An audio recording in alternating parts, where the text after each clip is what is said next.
So, one of the things that was causing so much consternation before Joe Biden withdrew from the race and endorsed Kamala Harris to be the Democratic nominee for president this year is that there are Senate races in a lot of swing states and in most where Democrats are running, either as incumbents or trying to win an election for an open seat. And yeah, we've got the two Democratic incumbents that are running in red states. Sherrod Brown in Ohio. Republicans pulled all their money out of that Senate race because Sherrod Brown's going to win. But then we have John Tester in Montana, who's down 2 or 3 points. And if he loses, that'd be a 49-51 Senate in favor of Republicans. So the Senate is razor thin this year. But there were a lot of Democrats running for Senate in swing states who were polling about 10 points ahead of where Joe Biden was polling.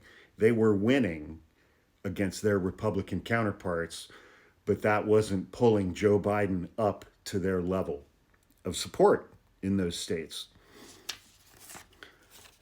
And, well, now, Kamala Harris is beating Donald Trump in all or most of those swing states. They're tied in Georgia, and depending on the poll, they're tied in Wisconsin, or she's a point or two ahead. But in Arizona, you've got Ruben Gallego running for Senate as Democrat. He's ahead by 6 points, leading Carrie Lake. In Michigan, Alyssa Slotkin is running for Senate as a Democrat. She's up by 5. Pennsylvania, Bob Casey, the incumbent, is running. He's ahead by 12. In Wisconsin, Tammy Baldwin, the Democrat incumbent, she's ahead by 9 points. In Nevada, Jackie Rosen is a Democratic incumbent for Senate. She's ahead by 3 points. There's no Senate race in North Carolina, but there's a governor's race. And every time I look at polls for North Carolina, the Democratic candidate, his last name is Stein, I always have a little brain glitch, and I think that Jill Stein is leading in North Carolina until I remember. He's ahead of the Republican challenger for governor by 10 points. It helps that the Republican nominee for governor is a Holocaust denier, doesn't think that women should be allowed to vote, absolutely despises the LGBTQ community, along with all kinds of other incredibly problematic positions that he has. But what I'm saying is that in Arizona, Michigan, Pennsylvania, Wisconsin, North Carolina, Nevada, there are Democrats who are between 6 and 12 points ahead of Republicans in statewide elections in those states. And Kamala Harris still has most of that room to grow her support in those states. One interesting one is the state of Georgia.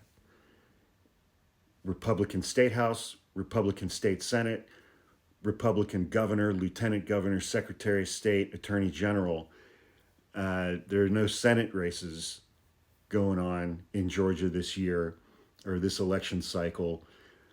And there are no statewide races where a Democrat is ahead by 5 or 10 points. But Kamala Harris has tied that race with Donald Trump. I think she'll get a bump in all of these states coming out of the Democratic convention. And then I think she's going to start to pull away. And Donald Trump for the next 3 weeks is not campaigning at all. And so she hasn't hit her ceiling yet in any of these states, in any of these critical swing states. And she's ahead by 4, I think, according to the last poll, the New York Times Siena poll that came out a couple of times. She's ahead by 4 in Pennsylvania, Michigan, and Wisconsin. If she wins those 3 states, that's the ballgame. That's the election, period. Donald Trump reportedly is pouring all of his money into Georgia and Arizona. If Kamala Harris wins Pennsylvania, she doesn't need Georgia. but she may still win Georgia anyway. And so it's like she still has all of this room to grow her support in these states before she even matches other Democratic candidates and their leads in these swing states. Donald Trump's not adding any votes to his side right now. He's not even campaigning. And he picked J.D. Vance. And then he told a room full of black journalists that Kamala Harris isn't black. And then he lisped his way through an absolute snooze fest of an interview with Elon Musk last night. It also helps that in Arizona, Missouri, Florida, Arkansas, there are statewide abortion ballots on the ballot this November. That's going to drive Democratic turnout. In Florida, there's also a statewide ballot initiative to legalize recreational marijuana. Things are lining up extremely well. They're continuing to line up extremely well for a Kamala Harris victory in November. However, there is still a lot of work to do. So find a way to do some work on her behalf in a way that'll benefit her campaign, and hopefully we can win this damn thing.